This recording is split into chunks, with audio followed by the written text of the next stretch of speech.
So, I wanted to talk about the Aloy drama that occurred on Twitter for the past couple of days.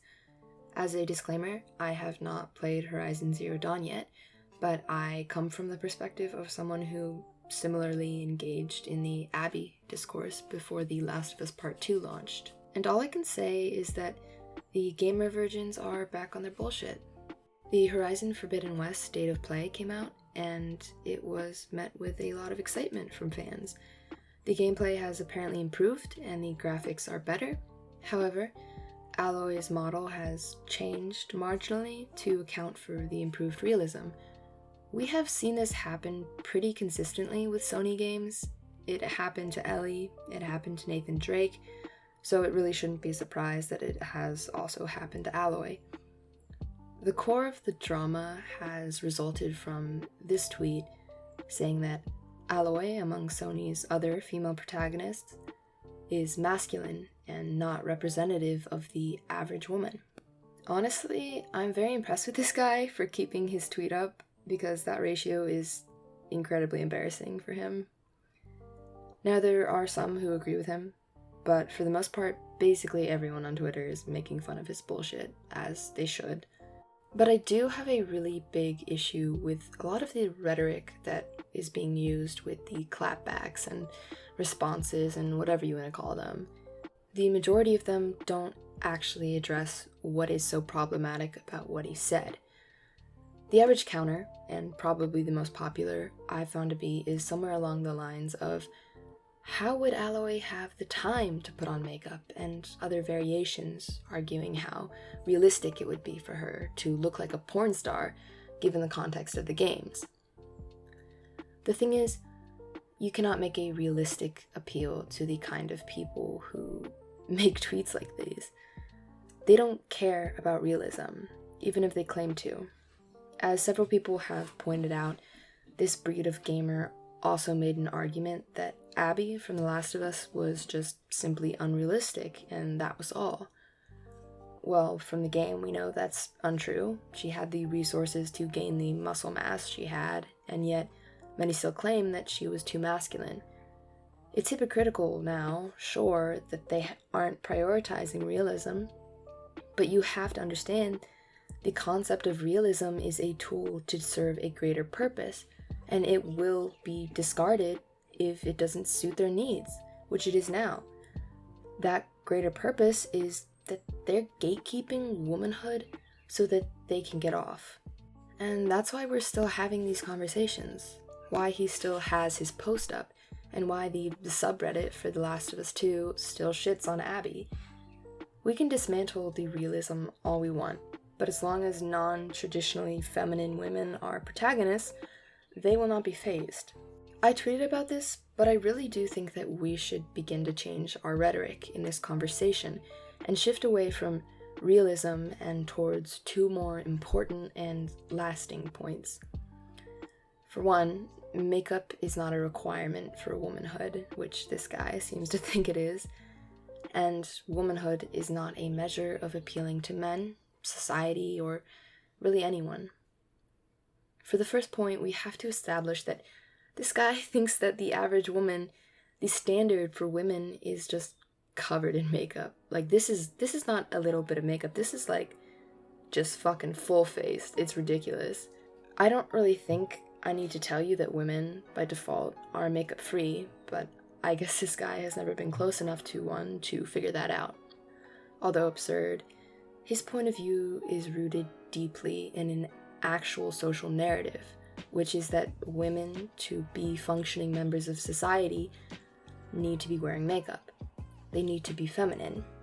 In the US, employers can legally require a dress code specifically restricting women to wear makeup. These grooming codes are blatant discrimination, and what it tells employees, customers, society at large, and people like this shit for brains is that women, even in a professional and working environment where beauty is not relevant, should still appeal to men. And therein lies my problem with the context and realism-based argument. It hinges on Aloy not having enough time or not having makeup available.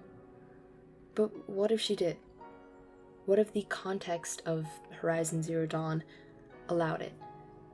Would this tweet be any more valid? Would it still receive the same absurd ratio? Or would more people agree? Would it be more accepted? So here's the thing. I want female protagonists to look like this, set in the present and future, because it's going to make a lot of people uncomfortable. A woman who doesn't wear makeup because she can't is just as much of a woman who doesn't wear makeup because she chooses not to. And I think that's really getting lost in these replies. And you know what else? Even if someone looks like Abby, she is just as much of a woman. Even if Abby was a trans woman, she is just as much of a woman. Even if the protagonist is fucking ugly as hell, she is just as much of a woman. As long as gender discrimination is codified in law such that women can be required to wear makeup in order to be treated humanely and fairly, having any woman like Aloy, Abby, and Ellie dare to exist naturally will cause outrage. As long as people try to fight sexism by making exceptions based in context or insisting that Aloy is actually pretty, instead of saying, "Who fucking cares?" or "Why does it matter?" there will be outrage.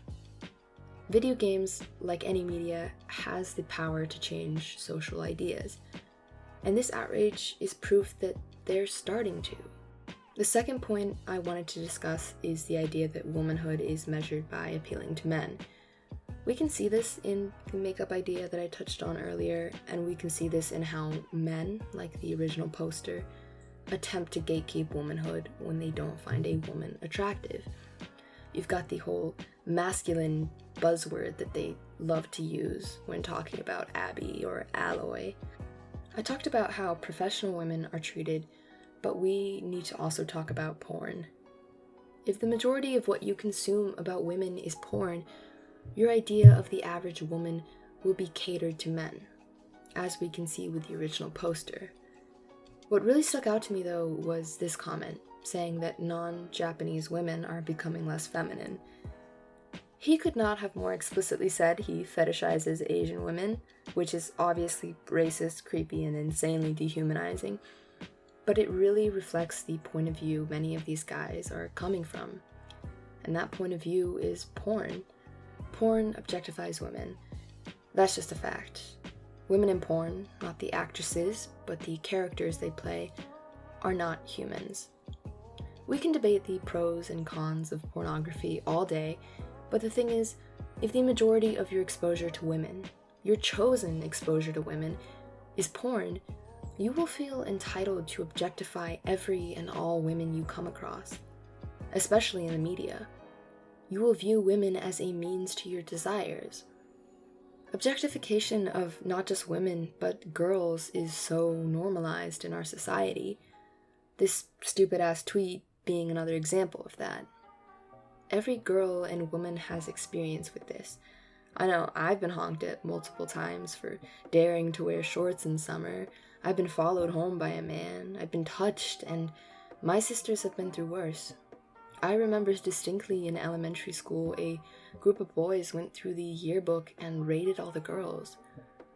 Similar stories have happened across the country and world, and it's hard not to look at this tweet and these headlines and be reminded of those instances. When I see people responding to the objectification of Aloy by insisting she's pretty or she just doesn't have makeup available, it reminds me of how often catcalling or rating girls is treated wrong, not because it's dehumanizing, but because they're too young, because they're not legal yet. It implies that there is a time, there's a context, where basing a woman's character off of how appealing she is to men is okay, as long as she's legal, or as long as she has access to makeup. Frankly, I think we should stop allowing people who have no idea what it's like to be a woman determine who is and isn't one.